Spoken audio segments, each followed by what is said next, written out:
Hi, this is Brother Logan Isaac, and welcome to From Darkness to Light. This is the second session. I'm recording this because I failed to record the Zoom meeting that we had. I'm going to try and cover most of the major points. I've skipped over some of the introduction to the military stuff. We're just going to get right into the meat and potatoes of the second session, which I've called God is a Warrior. We're going to go over the foundations for understanding military service through a biblical lens. And in this, what I want to do is I'm going to start from the beginning in Genesis. I'm going to point out some important words that lead us to to Melech and Malach, which is king or rule. And I do that because in order to understand who and what and why soldiers appear, we have to understand the political entity that Israel represents and the function and the purpose that they serve, and the channel, I guess, through which they serve, which is the king or the queen. Now, I'll make the case in more detail later, but kings and queens are a foreign concept. Something else happens in Israel's history that makes Israel unique in the ancient Near East, and certainly from our own context. But in order to understand the ideal military in the eyes of the Bible, we have to kind of start at the beginning and understand, the function of humanity within creation and how that is written into the political nature of Israel, and therefore what service means, military service within that idealized understanding. So we'll begin in Genesis. In verse 26, it says, "Then God said," and this is ESV, "Then God said, let us make man, Adam, in our image, after our likeness, and let them have dominion," or Rada, over the fish of the sea, blah, blah, blah, blah, blah. So God created Adam in God's own image. So in the image of God, he created it. Male and female, he created them. Verse 28, "And God blessed them, and God said to them, be fruitful and multiply, and fill the earth, and Rada it." We have this word Rada appears twice. And really quickly, Adam is not a name. Adam is an abbreviated version of Adamah, which means earth or ground. And Adamah is a feminine noun. And so anything shortened from it, if we want to, if we want to apply gender this early in the Bible, it's more likely that it's feminine than masculine. But what it's doing is it's like saying patriots are, derives from this word patria, and it means like little fathers, right? In Latin. Adam and Adamah is like saying earthling or groundling, and it takes plural verbs right now. And there's this interesting flip where God, Elohim, is an actual plural word. It's literally plural. El and Elohim are the singular and plural for the Canaanite word for God. And so Elohim becomes his proper pronoun, a name, that God, but it's actually plural and receives singular verbs. Adam, on the other hand, is a singular word, Adam, Adamah, that receives plural verbs. So when it says Adam, it's like saying earthlings, even though there's no S. It's like earthling. The earthling have blah, blah, blah, blah, blah. And so Adam is those creatures derived from the ground, just like patriots are the things that serve the patria, the fatherland.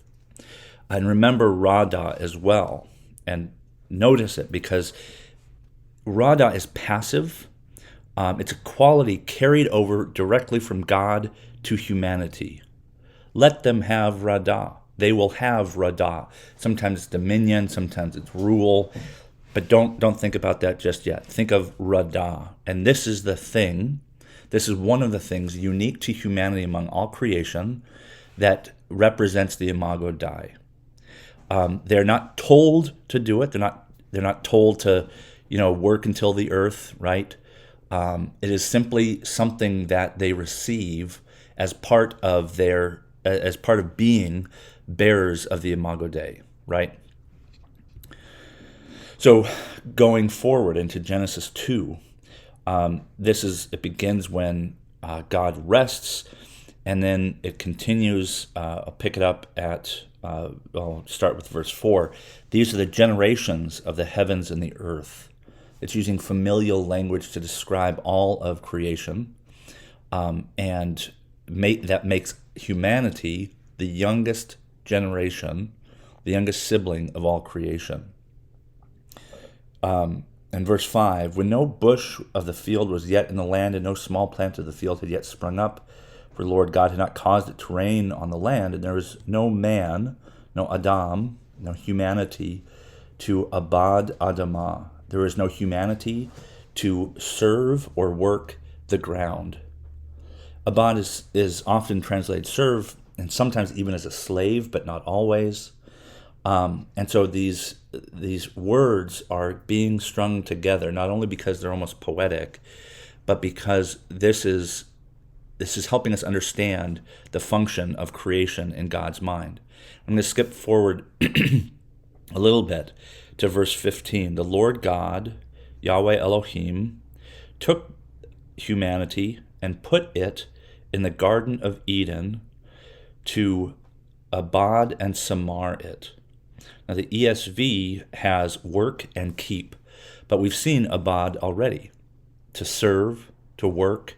Samar is going to be the same word that Cain uses to say that he's not something. Am I my brother's Samar? Am I their keeper, their protector? So they function, the God-given, commanded function of humanity and creation is to serve and protect. I make this case, and it's no mistake, I don't think, that law enforcement often adopts this motto, to serve and protect. They don't always do it very well. In fact, they do it less well more than they do it well. But unlike Radah, Abad and Samar do not pass directly to humanity. In other words, there's a plane of existence where work and service and protection are unnecessary. They don't even have to exist. Think of it like this. Radah is a constant expectation, even on Sundays, but Abad and Samar are to be ordered, ruled, prescribed. There's something that they are tools for us, whereas Radah is something internal to us, this purpose to Radah. In verse 23, I don't have it here, but it's the first time gender is applied to humanity, where it's essentially like God took, I'll find it in the ESV, then humanity said, this is at last bone of my bones and flesh of my flesh. So it shall be called Isa, woman, because it was taken out of Is, man. Now that's only important because as we get through to Genesis 3, where we see the fall, this Radah is going to make an appearance again. In verse 5, the serpent has been introduced, and he says, the serpent says, did God actually say, shall not eat of any tree of the garden? And the woman said to the serpent, we can eat of the fruit of the trees of the garden, but God said, don't eat of the tree in the midst of the garden, or neither shall you touch it lest you die. But the serpent said to the woman, you will not surely die. Verse 5, for God, Elohim Yada, for God knows that when you eat of it, your eyes will be opened, and you will be like God, Yada, good and evil, knowing good and evil. And if it sounds familiar, it's because ruling and knowing are easily conflated. Rada, yada. It's easy to think you yada everything just because you rada something.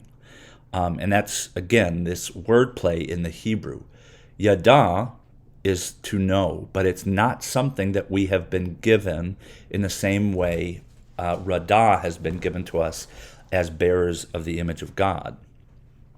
Now, skipping forward to verse 22, let me see if I can find it. Then the Lord God said, Adam, humanity, has become like one of us in yada, good and evil. And God realizes that humanity has now assumed yada, knowledge. But it has a double meaning. It doesn't really matter if we actually know the difference between good and evil. All that really matters is that we think that we know the difference between good and evil. It's like that documentary about Donald Rumsfeld, the unknown known, the known unknown, the known known, the unknown unknown. Like, those are actually important distinctions. We don't really know because we are not God. When we eat of that apple, it doesn't matter if something magic happens, but we have entered a world in which we believe we know. And that's an important distinction. And it does influence what we think of, rulers and the political kind of back and forth that we see in the Bible and we see in human societies. So in Genesis 4, we discover our ability to disclaim our God-given responsibility to abad and samar, to serve and protect. So in verse 2, we find that Abel was a feeder of sheep, but Cain abad Adamah. The firstborn of Adam is bestowed with carrying on humanity's responsibility. One might even call it the family business. And so this at first appears good. Cain abad Adamah. He works the earth. But he fails in some way that isn't explicit in the text. His younger brother has a sacrifice that is better than his. He gets mad. And God comes to him at verse 7 and says, sin is crouching at your door. It desires you, but you must blank. And I'm going to leave that there for just a moment. Think about what your translation says, what your typical translation says when you read the Bible. Sometimes it says rule or master, which evokes radah, dominion, but the Hebrew is shifted slightly. And before I reveal what that Hebrew word is, I want to point out that if your translation says master, that might evoke slavery, but the word used here is not the same as, for example, the Egyptian taskmasters of Exodus 1. So it's not the same. So it's not about mastering it, like controlling it or manipulating it or something. And it also isn't radah. It has now become masal. You must masal it. Sin desires you, but you must masal it. This is the same root word that will eventually give us melech, which is the word for king in Hebrew. And masal only appears twice before God's remarks to Cain. Desire, you notice in Genesis 3:16, tesukah, is the same desire that sin has for Cain. The woman desires man, then sin desires Cain, and both the sin and the woman must be ruled or ordered, masal. And I pointed out the gender thing because in many societies, our own included, that verse, 3:16, you shall be contrary to your husband, exactly what it says about sin and Cain. It desires you. Its desire is contrary to you.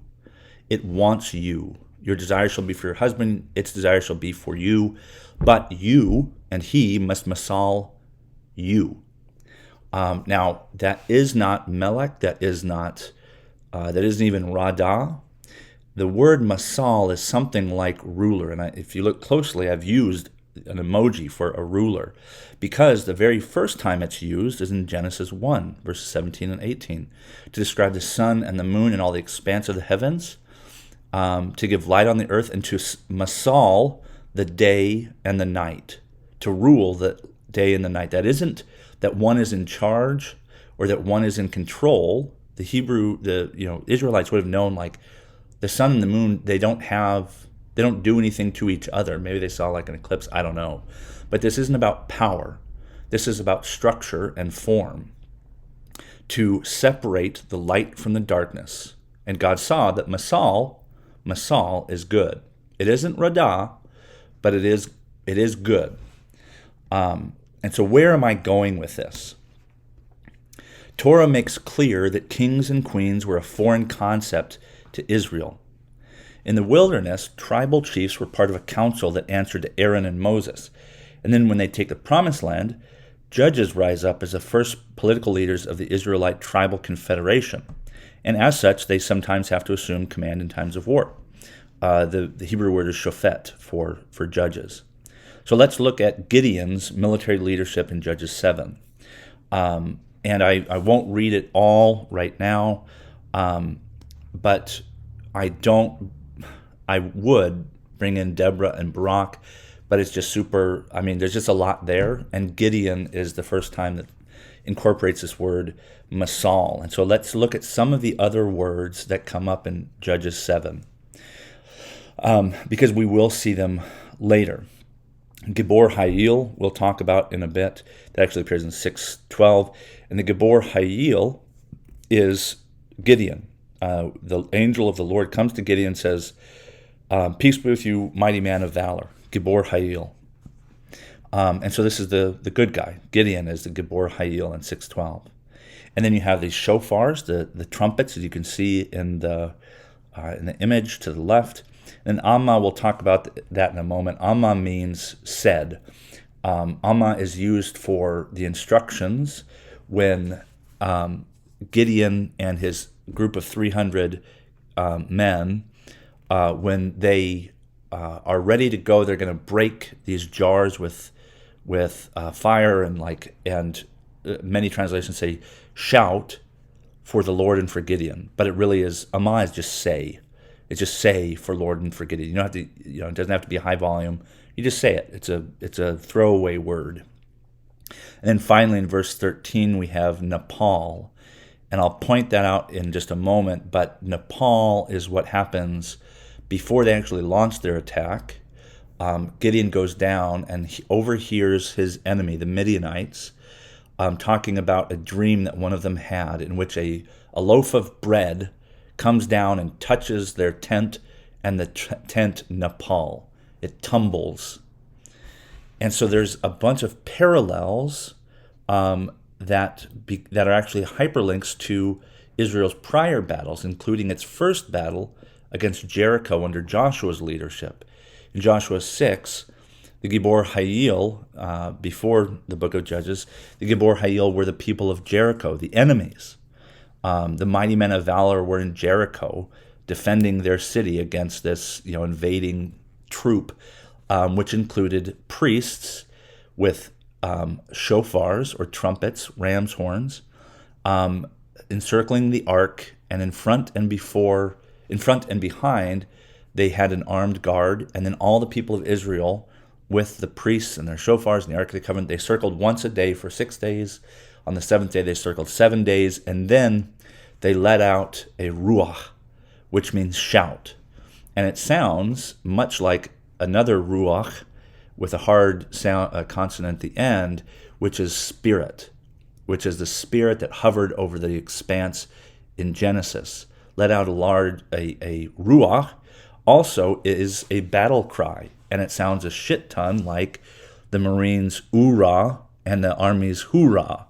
And I don't think that's a coincidence. I think that's actually important. And this is actually a loud expression, not like Amma, where it's, look, just say for the Lord and for Gideon. Here in Joshua, it's let out a loud shout, and then the thing that Nepal is the city walls, except for Rahab's house. And Nepal is also interesting because it is the root word that gives us one of the names of Jacob's sons, Naphtali, and we'll come to him in another session, the next session when we talk about Zebulun and Naphtali, actually 2 sessions from now.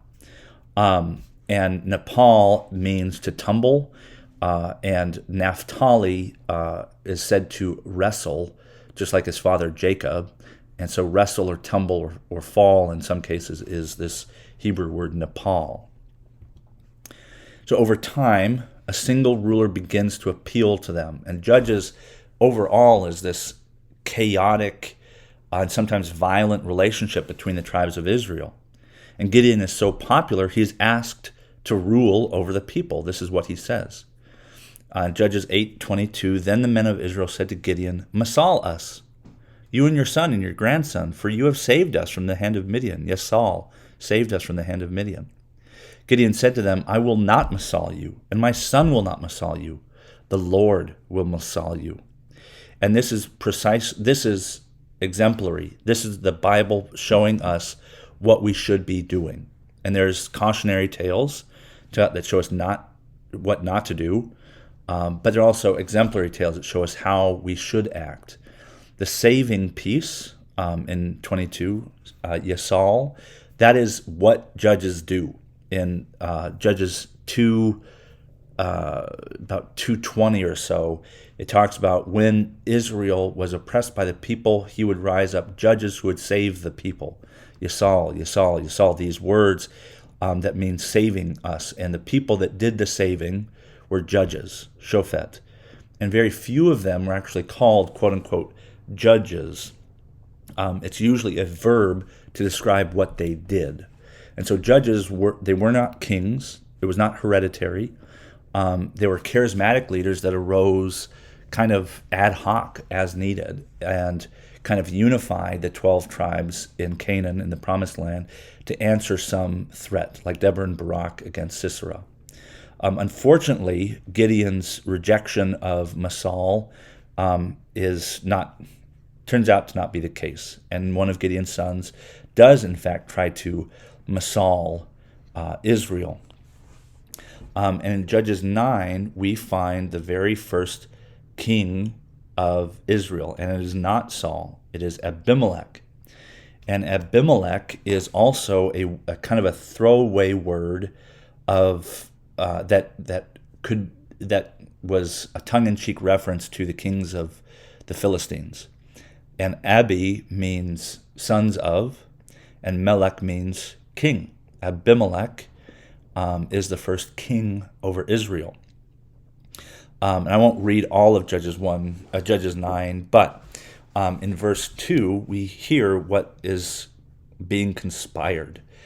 And Abimelech has his mother, one of Gideon's concubines, has his mother go to her relatives and say, which is better for you, that all 70 of the sons of Gideon Masal you, or that one Masal you? And 70 is a Hebrew way of pointing out an exaggeration. For example, in Matthew 18:22, when Jesus says, well, how much are you supposed to forgive? Forgive 70 times 7. The number isn't important. The number is a stand-in for exaggeration. And it's the claim and the reason that he says 70 is that Gideon supposedly has 70 sons. Again, it's just an exaggeration. That is insane. Anybody that has 70 sons, there's a problem. But it also points out that Gideon was multiplying, was being fruitful and multiplying to a crazy degree. And so Gideon is built up as this hero, the kind of exemplar, even though he's made some mistakes. He wants one of his sons to kill some rulers, and that's not okay. And he kind of takes it back. He sets up some gold idols, and he takes that back. This, however, Abimelech is suggesting, really, do you want 13 chiefs or just one? And what he's doing is he's conspiring. And it's not that he's doing this out in the open. He's trying to shore up his support before he makes his move. This is the first king of the Jews. It doesn't say much about the regard that Israel is supposed to have towards centralized power. In fact, Abimelech dies in an eerily similar way to another ruthless and unprincipled king. In verse 54, it says, Abimelech called to his armor-bearer and said, draw your sword and kill me, unless they say of me, a woman killed me. And in 2 Samuel chapter 1, verse 9, Saul tells an Amalekite after he receives a mortal blow, stand beside me and kill me, for anguish has seized me, and yet my life still lingers. And so it's foreshadowing another bad king, but it's also calling back this weird gender dysphoria in Israel in their ethics and morality. In Judges 4:9, Deborah says to Barak, the road on which you are going will not lead to your glory, for the Lord will sell Sisera into the hand of a woman. Like the women and men are like sites of conflict, moral and ethical conflict, and Abimelech is a problem. And Barak not having confidence is a problem. Not so much that he's a bad person, but he fails to have confidence, and so he's going to the glory is going to go to Jael, who kills Sisera, but also to Deborah. So God is willing to eventually give them what they want. The Israelites will ask for a king. It's foreshadowed in Deuteronomy 17, verses 14 through 20, and then it finally occurs in 1 Samuel chapter 8. So who were Israel's soldiers, and what is this political entity that they are a part of? So remember that phrase, Gibor Hayil? Let's start there. And so the congregation of Israel, everybody, lottie-dottie, everybody, is called the Edah Yisrael. And within the Edah, there are different groups of people. The people as a whole, the Enosh, are everybody. But the people who are excluded from the hosts, or the armies, as they're called, Sabah, are females who are unclean in particular. But females can fight. Females do serve in battle, but they're not expected to be a part of the Sabah, which we'll talk about in just a moment. And also, anybody younger than 20 years old, they're not a part of the Sabah, which I would call the assembly. Milhama is war, and we'll talk about that, I cover that in my Fightin' Words worksheet, which I provided to attendees earlier. The Sabah is not always for Milhama. It's for a census as well. It's for distributing the land. So the Sabah Milhama, the fighting force, are made up of able-bodied people, Hayil, that's what Hayil means, and the chiefs, the Sar. Of course, they don't get out of fighting just because they're the cool kids. But within the battle assembly, the Sabah Milhama, there are these people who are called Gibor. Gibor is an intensive form of Gebar, which means to prevail. It's a root word. And Gebar also gives us Gabriel. God is mighty. And so this word, Gibor, is most frequently attributed to those who do especially well in battle. And so when Gabriel goes to Mary to announce that she is conceived or will conceive, he is representing his name evokes a warrior, or rather a soldier. And Hayil, if you don't believe that it's just able-bodied men, it's not necessarily strong men, it's not necessarily valiant men, it's just able-bodied people, you can read Exodus 18, verses 21 and 25. But so this is, in terms of the political structure, this is what the congregation looks like. There are the people who do not assemble as part of the battle assembly. Those who do are all the able-bodied men in particular, but not exclusively, and then the chiefs, and then finally within the battle assembly is where we have the Gibor Hayil, which you might think of as like brave men in battle, or just brave, able-bodied people. But there's some also people who are excluded according to Deuteronomy 20. Also includes new homeowners, newlyweds, farmers, and anyone tender-hearted, as I said, according to Deuteronomy 20. So it's important to point out a couple of things, and if you read the worksheets, you'll remember this. Lacham, which means to fight or devour. I'll talk about that in a moment. That that happens. Like God lachams for Israel. God does it. When people do it on their own, they typically screw it up, and God is not happy. But what is noteworthy is that the word, or the suffix that makes a person of the verb, lacham, putting those two together, you get lochem, but that never appears in the Hebrew Bible.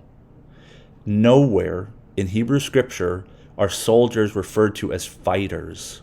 They don't fight.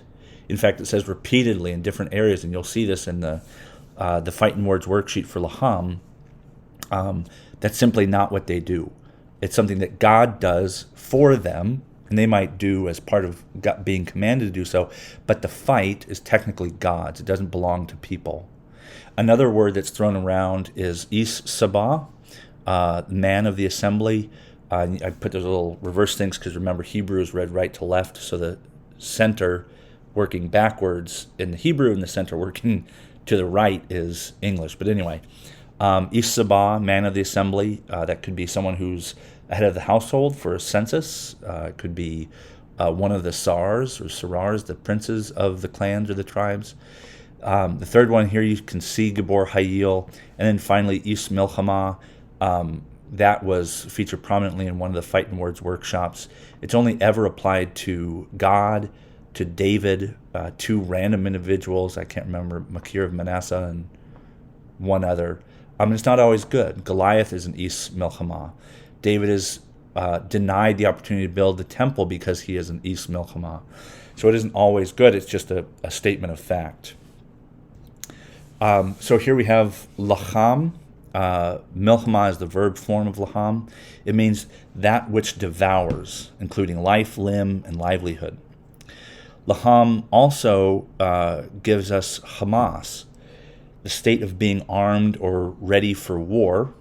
It can also refer to the abdominal cavity or to someone who we might call stout, someone who has a large midsection. And not necessarily large, but like full. It's also a deterrent. Hamas, the same consonants give us homes, which means obesity. And so these are things that are not good. Milchama, doing the thing that devours or fights, it reflects a moral failure to indulge in which is akin to prostitution. Always looking for a fight is like always looking to fuck. I don't use the word warrior because it implies that fighting is a soldier's central task. And that is precisely what the biblical tradition is trying to steer us away from. And I also talked about how, like, the United States military, the Army has like these 4 founding principles enshrined in law. And the last of them is going overseas and, engaging belligerent actors, blah, blah, something like that. Like, the first thing that we should be thinking when we think of the Army is not fight. It is organizing, it is structure, it is forming up. But to be always armed evokes the same imagery as to be a harlot. The W word that I think is kind of messed up, the Hebrew word is zanah, and its root means something like to be wantonly overfed, to be always seeking to get something and to never be satisfied, whether that's sex, whether that's power, whether that's violence. You're trying to fill a hole in your heart, a hole in your soul, and that may be sex, that may be war, that may be power, that may be money, but these are all related. As I said already, always looking for a fight is like always looking to fuck. There's something wrong. And so lochem, those are not soldiers. They're fighters. They're they're mercenaries. They're people who are always armed and looking for a fight. They are not the good guys in the biblical tradition. So let's shift our focus a bit more toward a constructive account of Israel's martial identity. As they flee Egypt in Exodus 12, they're told to depart immediately. They have only their flocks and herds in verse 32, whatever they could hold in their cloaks on their shoulders in verse 34, and gold and silver that they had plundered, according to verse 36, from their own oppressors. They do not have weapons. They do not have armor. They do not have combat experience. They've been slaves for 430 years. And they're told both by God and by Pharaoh to hurry up and get gone. Pharaoh summoned Moses at night and said, "Get up and get out, both you and the people of Israel. Go and abad Yahweh, as you have said. Go and serve Yahweh." And on that very day, the Lord brought the people of Israel out of the land of Egypt by their sabah. This word sabah is what's usually translated as armies or hosts. But if we take our own modern understanding of armies, like the Russian military, the American military, and we think that is a sabah, that is a corruption of what it means to be sabah. With no weapons, with no armor, with no combat experience, they are called a sabah. It's not a military as we think of it. It is an assembly. It is a group. It is an entity and an organism led by God. They are called hosts, armies, companies, but sabah is not about being armed. It's about being organized. So after Exodus, the book of Numbers spans the early stages of their wilderness wandering. In chapter 2, we're given their order of march and how they are to encamp, Hana. The people of Israel shall Hana, each by their own standard, with the banners of their fathers' houses, or Bayit. They shall Hana, facing the tent of meeting on every side.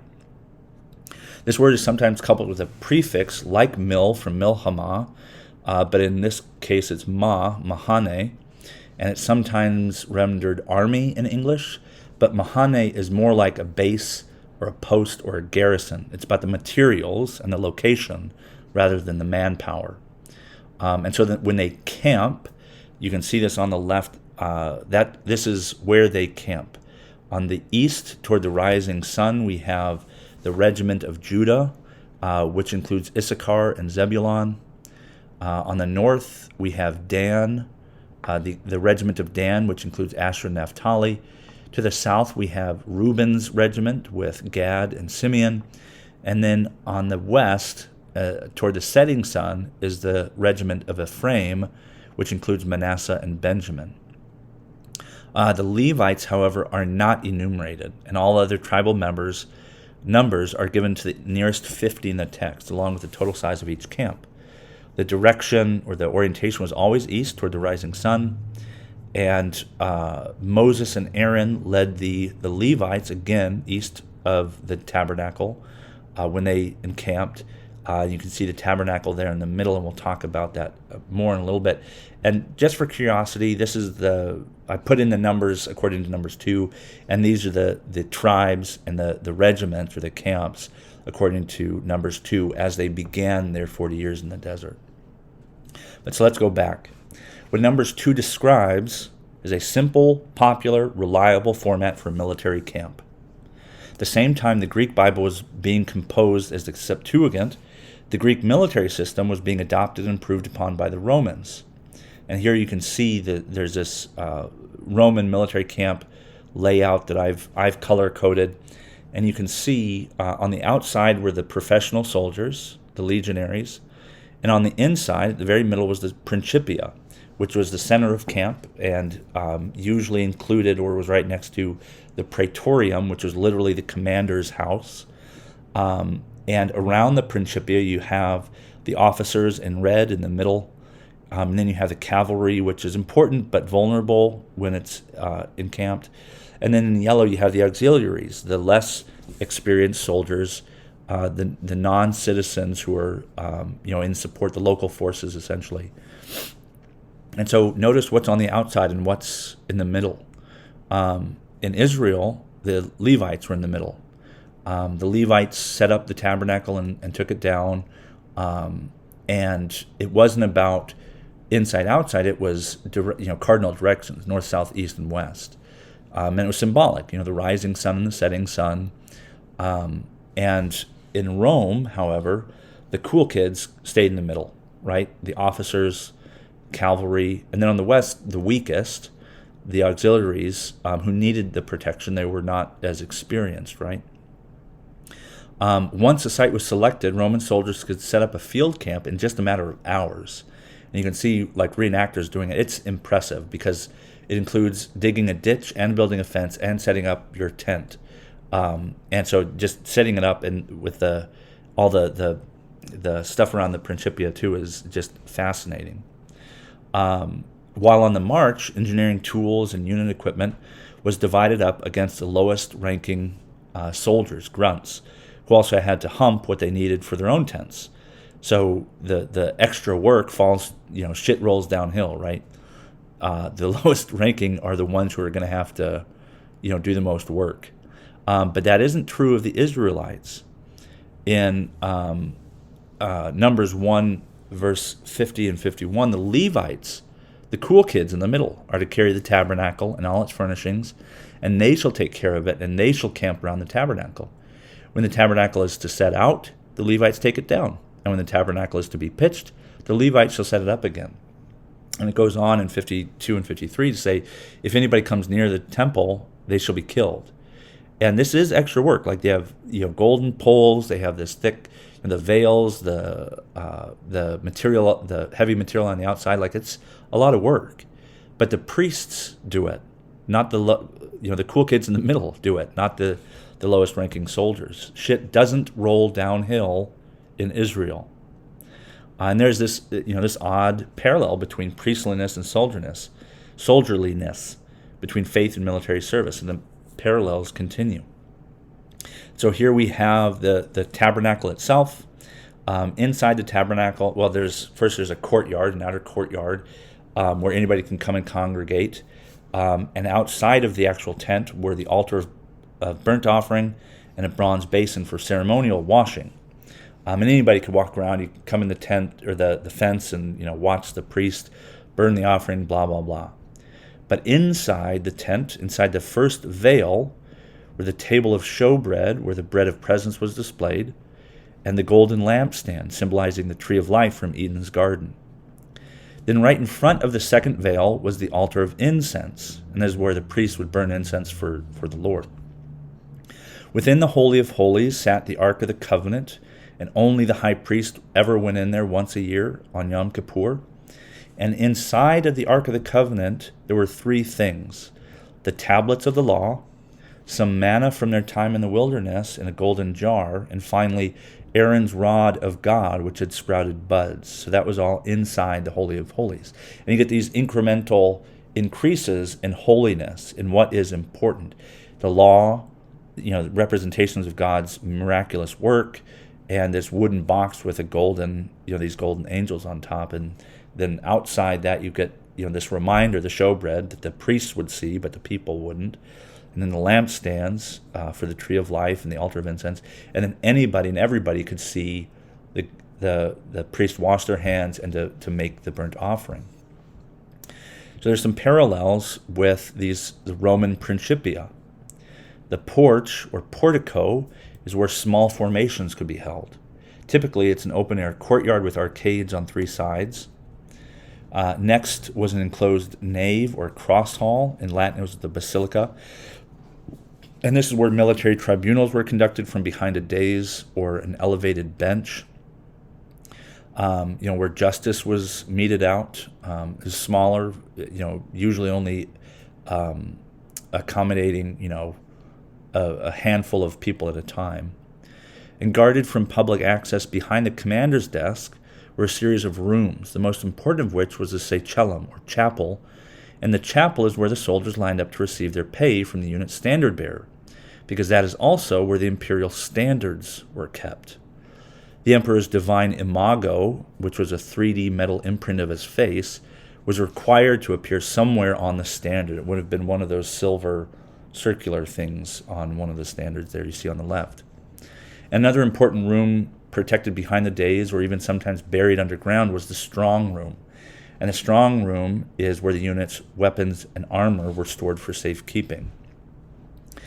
And so those are all the slides. I invite you to think about the parallels between soldiers and priests and holiness. Like, what does it mean to be holy?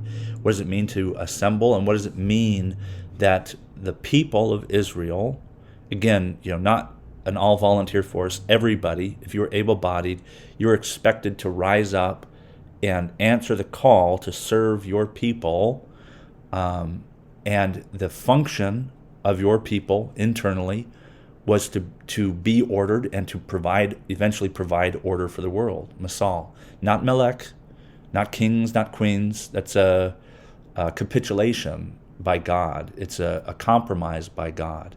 And so I thank you for listening this entire time.